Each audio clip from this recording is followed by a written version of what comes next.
कोलकाता के RG Kar medical college and hospital में छात्रा की रेप कर हत्या का मामला दिनों दिन उलझता जा रहा है। कोलकाता पुलिस ने इस मामले में एक सिविक वॉलंटियर संजय रॉय को गिरफ्तार किया है, लेकिन हाईकोर्ट के आदेश के बाद अब इस मामले की जांच सीबीआई कर रही है। जांच के दौरान सीबीआई को पीड़ित छात्रा की डायरी की जानकारी मिली है। साथ ही सीबीआई अधिकारियों को प्रशिक्षु डॉक्टर के कुछ नोटबुक्स भी हाथ लगे हैं। ये नोटबुक्स कोलकाता पुलिस की ओर से सीबीआई को सौंपे गए हैं। इससे अनुमान लगाया जा रहा है कि मृत डॉक्टर की मौत के राज अब खुल सकते हैं। प्राप्त जानकारी के अनुसार ये नोटबुक मृतका की लाश के पास से मिले थे।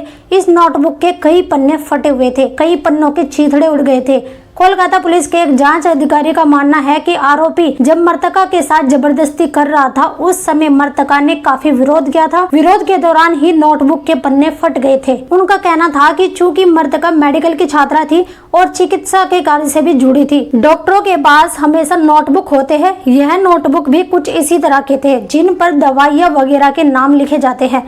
कोलकाता पुलिस ने नोटबुक के फटे हुए पन्ने को सीबीआई अधिकारियों को सौंप दिया है। सीबीआई अब उनकी तहकीकात कर रही है। इसके साथ ही सीबीआई अधिकारियों को जांच के दौरान प्रशिक्षु डॉक्टर की एक डायरी की भी जानकारी मिली। उस डायरी में दुष्कर्म के पहले अपने उद्गार लिखे हैं। वह बहुत ही मेहनती थी और पोस्ट ग्रेजुएशन में वह गोल्ड मेडलिस्ट बनना चाहती थी। मृत डॉक्टर की डायरी के बारे में उनके पिता ने भी बातचीत करते हुए जिक्र किया है। मृतका के पिता ने बताया कि उनकी बेटी पढ़ने में काफी होशियार थी। वे लोग बहुत ही सामान्य परिवार से हैं। उनकी बेटी ने अपनी मेहनत के बल पर मेडिकल की परीक्षा पास की थी और फिर पीजी की पढ़ाई कर रही थी। उसके पिता ने बताया कि मृत छात्रा ने डायरी में लिखा था कि वह अपने जीवन में क्या करना चाहती है। मृतका को आरजीकर अस्पताल में नाइट शिफ्ट में रखा गया था। नाइट शिफ्ट के दौरान जाने से पहले मृत छात्रा ने डायरी पर लिखा था। एमडी की पढ़ाई कर रही छात्रा की इच्छा थी कि वह एमडी की परीक्षा में टॉप स्थान हासिल करे और गोल्ड मेडलिस्ट बनना चाहती थी, लेकिन मृतका का गोल्ड मेडलिस्ट बनने का सपना टूट गया।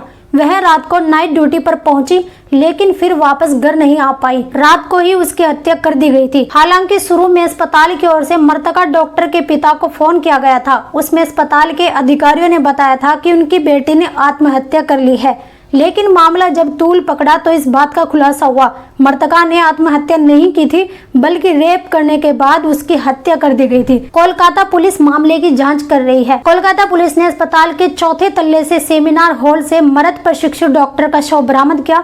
मृत डॉक्टर की लाश बहुत ही बुरी हालत में थी।